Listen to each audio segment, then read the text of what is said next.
This is the English service of Radio Algeria International. It's time for the news.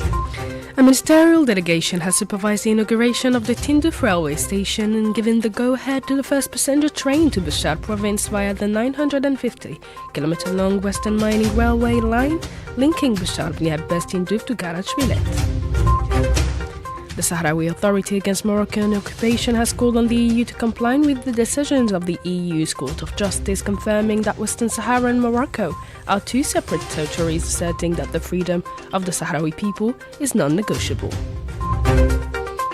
And as the Médecins Sans Frontières has been summoned to put an end to its operations in the Gaza Strip, the Israeli army has pursued its airstrikes on the Gaza Strip, killing over 30 Palestinians, including women and children.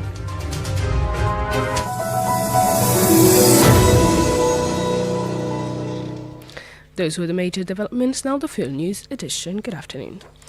The Minister Delegate to the Minister of National Defense and Chief of Staff of the National People's Army, General Saïd Chengriha, has supervised the launch of Algeria's second satellite, Alsat 3B, from the remote sensing ground station. A statement by the Ministry of National Defense indicated that the launch, which took place in the Jinquan Launch, based in northwest China, follows the successful launch of Alsat 3A on January 15th. This second launch, in less than a month, was described as a complete success and a major national achievement.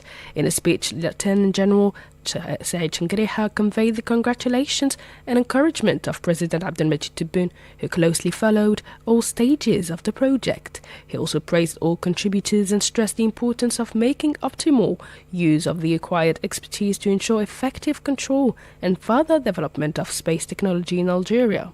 He noted that this achievement represents another milestone in building a new and victorious Algeria alongside other strategic national projects, and thanks to China for its serious and effective cooperation in achieving this ambitious endeavor. Following the successful launch of the Alsat 3B satellite this morning, Saturday, January 31st, 2026, which comes after the successful launch of the Alsat 3A satellite on January 15, I am pleased to convey to you the congratulations and encouragement of Mr. Abdelmajid Tebboune, President of the Republic, Supreme Commander of the Armed Forces, and Minister of National Defense, who has granted special attention to this project and closely followed all stages of its preparation and implementation. It's worth recalling that before the satellite launch, General Saïd Chengriha received, in the presence of the Chinese ambassador, the head of the Algerian Space Agency, and senior military officials, briefings on the satellite Alsat 3B, which is part of Algeria's effort to strengthen its high-resolution Earth observation and space monitoring capabilities. Meanwhile, the Speaker of the National Council, or of the Council of the Nation, Azouz Nasri, commended in a post on his social media account the launch of the Alsat 3B satellite, noting that it reflects the rapid pace of development in Algeria and embodies its steady entry into the world of space and advanced technology, thanks to Algerian minds and a firm national will. For his part, the Speaker of the National People's Assembly, Brahim Bourali, praised Algeria's successful launch of the Alsat 3B satellite, emphasizing that it represents a remarkable national achievement. Mr. Bourali stressed that this success is the result of the dedicated efforts of the Algerian Space Agency and the expertise of the People's National Army, adding that such achievements reflect Algeria's ability to advance in the field of space technology and science. A ministerial delegation has supervised the inauguration of the Tindouf railway station and given the go-ahead to the first long-haul passenger train to Bashar province via the 950-kilometer long Western Mining Railway line linking Bashar near Tindouf to Garage Villette. Mohamed Khatel reports. The ceremony was supervised by the Minister of State, Minister of Hydrocarbons and Mines, Mohammed Arqab, the Minister of the Interior, Local Authorities and Transport, Said Sayoud, the Minister of Public Works and Basic Infrastructure, Abdelkader Jillawi, and the Secretary of State to the Minister of Hydrocarbons and Mines in charge of mines, Karima Bakir Tafer, in the presence of local authorities. On the occasion, the ministerial delegation received explanations on the technical characteristics of the Tindouf railway station and its central role in the transport of goods and passengers, particularly with regard to the transport of iron ore from the Garaj Bilat mine to Oran via Bishar. The station represents a significant asset for Tindouf province, which will contribute to the creation of a new economic dynamic through support for logistics and service activities, as well as job creation. Regarding the transport of passengers, a daily passenger train has been launched between Tindouf and Bishar, with a return service and stops at several stations along the road. The project is part of Algeria's National Railway Development Program, aimed at expanding the network, linking southern and interior regions, boosting regional economic growth, and improving public transport in the southwest. The Minister of the Interior and Transport, Said Sayoud, said the line is part of an integrated national project overseen by President Abdelmajid Tebboune and the Western Mining Railway. The project was completed using national resources and skills with Algerian companies and workers and selective technical cooperation with foreign partners. He stressed that the project will have a major economic and social impact on Tindouf, the southwestern provinces, and the national economy, while praising public participation and highlighting other railway projects underway in eastern Algeria. The Minister of National Solidarity, Family and Women's Affairs, Soraya Moulouji, has received here in Algiers the President of Chad's Economic, Social, Cultural and Environmental Council, Ahmed Mboudu Mohamed, as part of efforts to strengthen bilateral relations and explore new areas of cooperation. Mrs. Moulouji reaffirmed during the meeting Algeria's commitment under President Abdelmajid Tebboune to preserving the social character of the state and highlighted Algeria's experience in social protection, including modern, digitized systems, targeted support programs, income-generating initiatives for women, persons with special needs, and the elderly, in addition to the key role of civil society. For his part, Mr. Mboudu praised Algeria's experience in national solidarity and stressed the importance of enhancing coordination and exchanging expertise to support shared development goals. The Secretary-General of the Ministry of Foreign Affairs, Nunes Magraman, has participated at the head of a delegation in the second session of the ministerial meeting of the Arab-Indian Cooperation Forum, held in New Delhi, India, on January 30 to 31st, according to a statement issued by the ministry. The details with Mohammed Khatil. According to a ministry statement, Mr. Magraman met with Indian Prime Minister Narendra Modi as part of the welcoming ceremony held in honor of the heads of the participating Arab delegations. On the occasion, Mr. Magraman emphasized Algeria's desire to strengthen cooperation with India, particularly in the pharmaceutical industry, and to facilitate the transfer of Indian expertise and technology. The two men also examined the Arab-Indian relations and discussed issues of common interest, with the aim of taking them to broader horizons within a strategic vision that seeks to integrate economic, political, and cultural dimensions into a comprehensive and integrated cooperation. Addressing the forum, the Secretary-General noted the remarkable progress witnessed in the Arab-Indian partnership in recent years, both in terms of the frequency of political meetings and the diversity of areas of cooperation. The 51st Ordinary Session of the Committee of Permanent Representatives of the African Union, COREP, which began on January 12 in preparation for the 39th AU Summit scheduled on February 14 to 15th, following the 48th Ordinary Session of the Executive Council, has concluded in Addis Ababa, Ethiopia. Mohammed Khatil has more. 55 AU member states, in addition to Algeria's permanent mission to Addis Ababa, led by Algerian ambassador and permanent representative to the AU, Mohammed Khalid, attended the meeting. CORAB examined various reports covering political, security, economic, social and cultural matters before adopting its final report, which will be submitted to the African Ministers of Foreign Affairs for approval. Meanwhile, the Executive Council and the Summit of Heads of State and Government will discuss several important issues related to joint African action in the political, economic and security spheres, such as peace and security matters, institutional reform and the AU's participation in the G20 Summit. During the summit, a report on the theme chosen by the AU for 2025, Justice for Africans and Peoples of African Descent through Reparations, will be presented. It includes a series of activities to be carried out by AU member states on this subject. The summit will culminate in important decisions of interest to Africa, including the goals set out in the 2063 agenda. The Sahrawi Authority Against Moroccan Occupation, ISACOM, has called on the European Union to comply with the decisions of the Court of Justice of the EU, confirming that Western Sahara and Morocco are two separate territories and asserting that the freedom of the Sahrawi people is non-negotiable.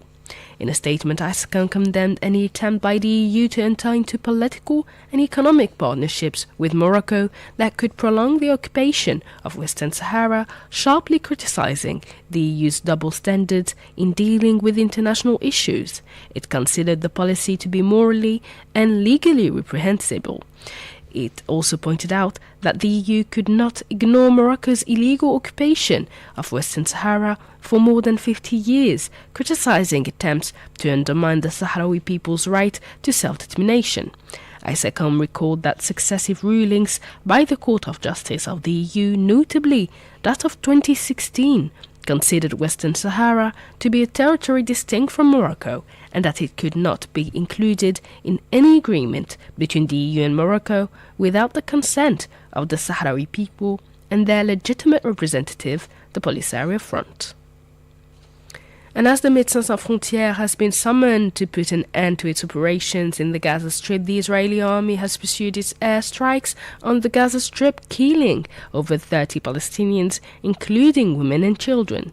According to the civil defense, the strikes hit several apartments, shelters and a police station in Gaza City, as well as tents in the southern town of Khan Yunis. This brought to over 500 the number of Palestinians killed since the ceasefire came into force last October. The attacks were denounced by the representative of the Palestinian Hamas movement, here Youssef Hamdan, as an evidence of the Israeli occupying authorities' attempt to empty the ceasefire agreement. It is clear that the occupation insists on undermining the ceasefire agreement by emptying it of its essence through the continued direct killings of civilians. Unfortunately, the enemy is exploiting the public's diversion from the crimes and violations it is committing to continue imposing its will on the ground, establish open-ended limits for attacks, and tame relations into a state of normalization and acceptance of the status quo. This underscores the importance of breaking the cycle of silence, raising the level of engagement, intensifying media coverage, and restoring political and diplomatic momentum to pressure the occupation and its supporters. Meanwhile, the Israeli occupying authorities have summoned Médecins Sans Frontières to put a halt to its operations in the Gaza Strip amid a critical humanitarian situation marked by serious shortages of food and medical care. It is among those non-governmental organizations which have been ordered by the occupying authorities, notably UNRWA, to stop their activities in Gaza, notably assistance and medical care on which the Palestinian population rely. This came as the crossing point of Rafah and Gaza's border with Egypt was today partially reopened over 1 year and a half since it was closed by the Israeli occupying authorities. This coincided with the closure of several vital crossing points in the West Bank ordered by the Israeli authorities. The measure that undermines the Palestinians' movement is part of restrictions imposed by the Israeli occupying authorities on the territory. And the Pakistani province of Balochistan has been on high alert after 2 days of coordinated attacks that killed at least 193 people. Pakistan has been facing a separatist insurgency in Balochistan for decades.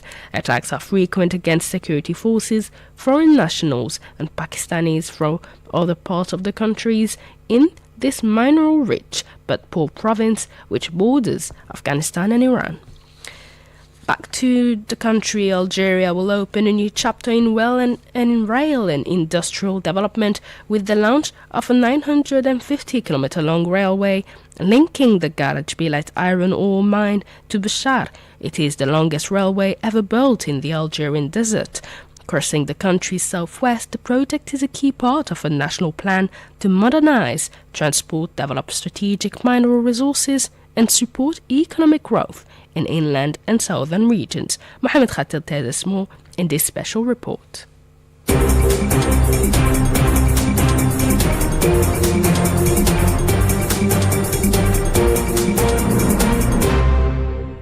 Algeria is set to mark a major milestone this Sunday, February 1st, with the inauguration of a 950-kilometer railway line linking the giant iron ore deposit of Garaj Bilet to the province of Bashar. The line crosses vast stretch of western Algeria and is the longest railway ever built in the Algerian desert.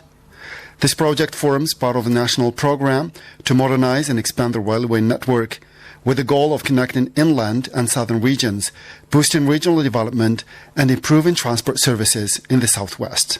Speaking to the media, the Minister of the Interior, Local Authorities and Transport, Said Sayoud, said the Tindouf to Bashar Railway is a core component of an integrated national project overseen by President Abdelmajid Tebboune. The project is closely linked to the exploitation of the Garaj Bilet mine and reflects a broader vision for economic and social development. Mr. Sayoud also highlighted the government's commitment to balanced development, noting that Tindouf has benefited from a special complementary program that has significantly upgraded its infrastructure and public services. According to Mr. Sayoud, the railway will have a major economic and social impact, not only for Tindouf, but for all southwestern provinces and the national economy as a whole. He also pointed to other projects underway, including the Eastern Mining Railway line, serving several eastern provinces. Construction of the Garaj Bilet to Bashar line began at the end of 2023 and was completed in less than 24 months. Technical tests with freight and passenger trains were successfully carried out earlier this month. The line will transport iron ore from Garaj Bilet to a steel plant in Bashar, with finished products destined for northern Algeria and exports markets. The Garaj Bilet deposit spans over more than 131 square kilometers, with exploitable reserves exceeding 2 billion tons and an iron ore content close to 60%.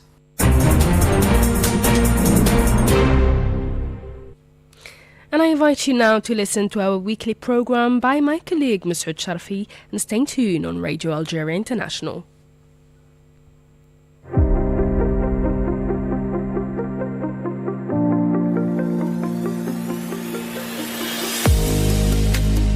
Hello and welcome to your weekly program Technoverse and the Science Planet on Radio Algeria International.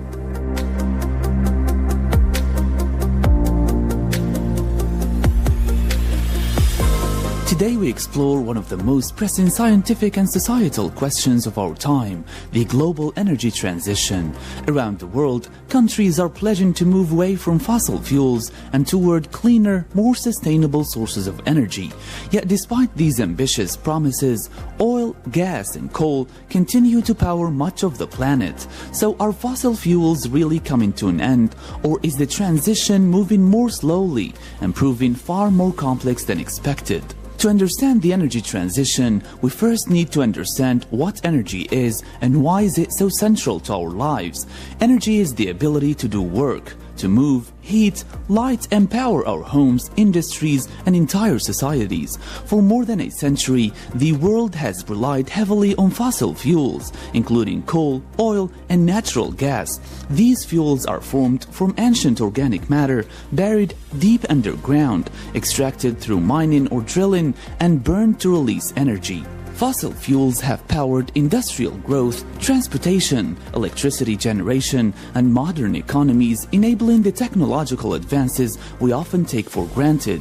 Yet this reliance has come at a significant cost. Burning these fuels releases carbon dioxide and other greenhouse gases, which trap heat in the atmosphere and drive global warming and climate change, threatening ecosystems, weather patterns, and human livelihoods worldwide.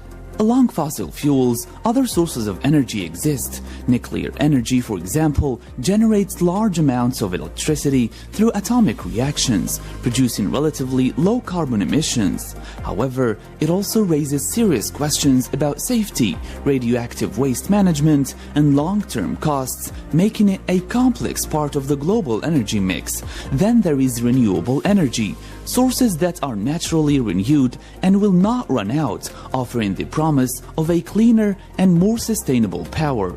The UN Secretary General Antonio Guterres says clean energy is driving jobs, growth, and affordable electricity, outpacing fossil fuels in investment, and calls for boosting grids, storage, and redirecting subsidies to seize the new energy era. Clean energy is powering jobs, growth and sustainable development, generating the fastest and cheapest electricity, insulating economies from volatile fossil fuel markets, providing energy security and sovereignty, and helping to deliver clean and affordable energy for all. Despite vast fossil fuel subsidies distorting markets, clean energy received double the investment of fossil fuels last year. The bottom line: clean is competitive. Fossil fuels still dominate. We must supercharge the clean energy transition, investing in grids and storage to unlock the full potential of renewables, lowering capital costs for developing countries, and redirecting fossil fuel subsidies to a just transition. We are in the dawn of a new energy era. We must seize this moment of opportunity.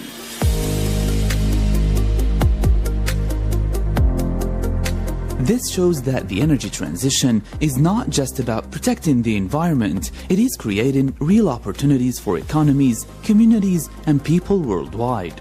Renewable energy comes from natural processes that are continuously replenished and will not run out, making it a cornerstone of the clean energy transition. Solar energy harnesses the power of the sun through photovoltaic panels or solar panels, converting sunlight directly into electricity and providing a versatile source for homes, businesses, and even large-scale solar farms. Wind energy captures the movement of air using turbines, turning the kinetic energy of the wind into power that can feed entire communities. Hydropower generates electricity from the flow of water, often using dams to control rivers and store energy for times of high demand.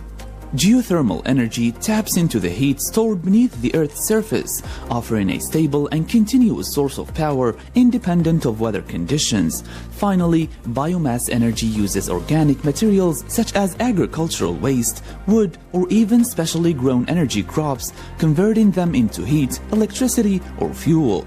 Together, these renewable sources provide clean, sustainable alternatives to fossil fuels and are increasingly central to efforts to combat climate change while supporting economic growth and energy security.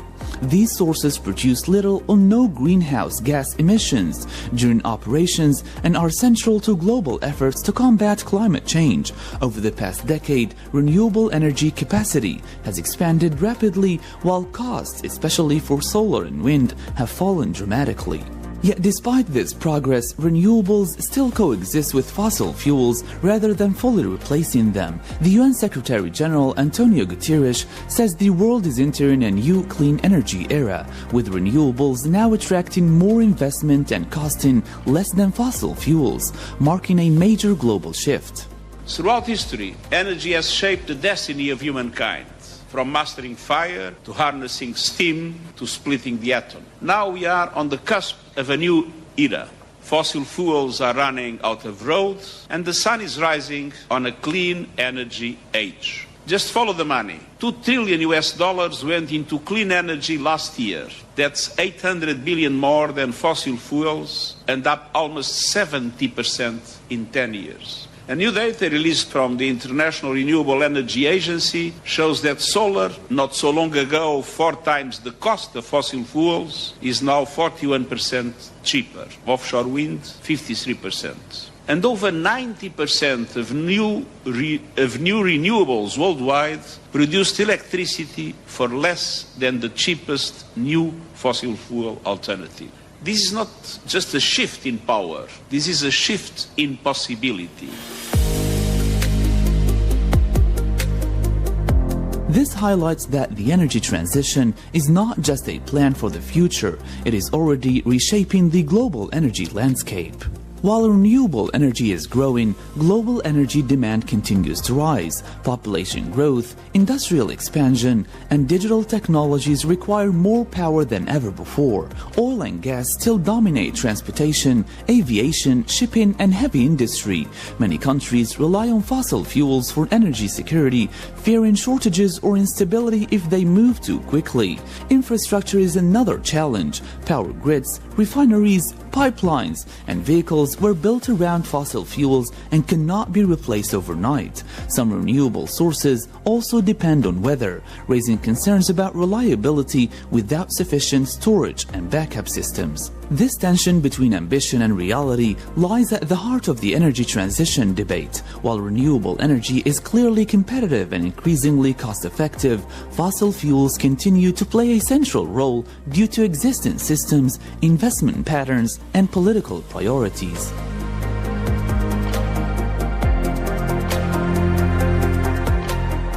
So why, despite clear evidence and strong economic arguments for clean energy, is the transition moving more slowly than expected?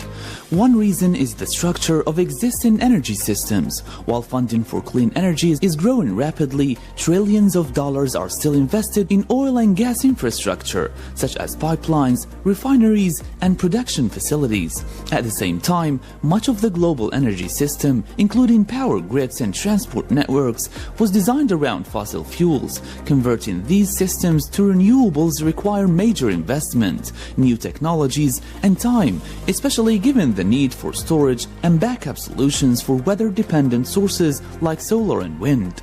There is also the question of fairness and development priorities. Many developing countries are still expanding their economies and rely on affordable, reliable energy to grow. Transitioning too quickly could limit opportunities for economic development, especially when industrialized nations achieve their growth using carbon-based energy. These practical, economic, and social factors show that the energy transition